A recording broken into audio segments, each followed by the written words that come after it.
اور یہی کیفیت حضرت جعفر بن ابی طالب رضی اللہ تعالیٰ عنہ پر بھی،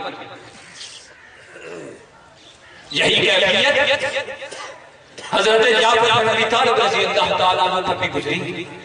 حدیث پاک کے الفاظ ہیں لما قدم جعفر بن ابی طالب من ارض الحبشہ، کہ جب حضرت جعفر بن ابی طالب رضی اللہ تعالیٰ عنہ کافی دنوں بعد حبشہ سے واپس لوٹے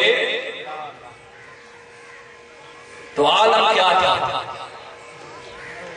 راوی بیان فرماتے ہیں جعلت نظر الى رسول اللہ صلی اللہ علیہ وسلم، حضرت جعفر بن ابی طالب نے جب نگاہ اٹھائی اور آقا کے چہرہ انور پر نگاہ پڑی، جب آقا کے چہرہ انور پر نگاہ پڑی، کتنی دن سے دیدار کے پیاسے اور متلاشی تھے، فرمایا کیفیت میں آ کر کنٹرول نہ کر سکے، حجالا اعتراض لہو، بس آقا کو دیکھا، دیکھ کر ہو کر آقا کے چہرہ انور کو دیکھ کر بے خودی میں آقا کو دیکھتے جاتے اور رقص۔ یہ تو صحابہ کا حال ہے۔ آقا کو اگر نباتات جمادات پتھروں نے بھی دیکھا ہے تو دیکھ کر رقص۔ حدیث پاک کے الفاظ ہیں آقا علیہ السلام نے ایک دفعہ فرمایا آپ اپنے در دولت سے باہر نکلیں اور آقا کے در انور سے جو گلی نکلتی تھی اس گلی کی اوٹ میں ایک پتھر تھا، پتہ نہیں کتنے لوگ آقا کی زیارت کے لیے آتے تھے اور کتنے لوگوں کی ٹھوکریں کھاتا تھا، پر جگہ ہی ایسی نصیب تھی نا، جگہ ہی ایسی نصیب ہوئی تھی۔ آقا علیہ السلام ایک دن اپنے در دولت سے باہر نکلے اور صحابہ سے فرمایا ہے صحابہ انی لا اعرف الان حجرا بمکہ تھا، پتہ نہیں کتنا دور بیت گیا کہ وہ مکہ میں آقا کے در دولت کے ایک نکر پر ایک اوٹ میں تھا، فرمایا میرے صحابہ میں ابھی تک اس پتھر کو پہچانتا ہوں جب ابھی میں نے نبوت کا اعلان بھی نہیں کیا تھا کہ وہ پتھر مجھ پر درود پڑھتا تھا۔ انی لا اعرف الان حجرا بمکہ تھا ویسلم علیہ، میں اس پتھر کو آج بھی جانتا ہوں جو مکہ میں مجھ پر درود پڑھتا تھا۔ مجھے یہ بتائیے کہ آقا سے کائنات میں کوئی شاید پوشیدہ ہے؟ یہ کیوں فرمایا انی لا اعرف حجرا بمکہ، کیوں فرمایا؟ آقا کے تو آقا کی امت کے اولیاء کی یہ شان ہے۔ حضور غوث الورا فرماتے ہیں نظرت الی بلاد اللہ جمعا کخردلۃ علی حکم اتصالی، فرمایا میں رب کی ساری زمین کو اس طرح دیکھتا ہوں، رب کی ساری زمین کو اس طرح دیکھتا ہوں جس طرح کوئی بندہ رائی کا دانہ اپنی تلی پر دیکھتا ہے رکھ کر، جس طرح بندہ اپنی تلی پہ رکھ کے ہتھیلی پہ رکھ کے رائی کے دانے کو دیکھتا ہے۔ حضور غوث الورا فرماتے ہیں میری نگاہ ولایت اور اگر نگاہ غوث الورا کا یہ عالم ہو تو نگاہ مصطفیٰ کا یہ مت بھولے رہو۔ کیا کرے؟ فرمایا کہ مجھے تب سے وہ یاد نہیں۔ آقا تو ساری کائنات کے ذرے ذرے سے واقف تھے، مگر آگے حدیث کا کنٹیکسٹ بتاتا ہے، فرمایا انی لا اعرف الان حجرا بمکہ تھا ویسلم علیہ، کہ میں اس پتھر کو اب بھی اسی طرح جانتا ہوں جو مکہ میں مجھ پر درود بھیجتا تھا۔ کیوں جانتے ہیں، کیوں یاد رکھتے ہیں کہ مصطفیٰ پر سلام بھیجتا تھا، درود بھیجتا تھا، اور آقا وہ پتھر تھا اپنی حیثیت اور استطاعت کے مطابق حضور پر درود بھیجتا تھا، اور بے جان تھا درود بھیجنا جاندار کا کام ہے۔ حضور سے محبت تھی، پتھر تھا، زبان بھی مل گئی، شعور بھی مل گیا، نعرہ تکبیر، زبان بھی مل گئی، شعور بھی مل گیا،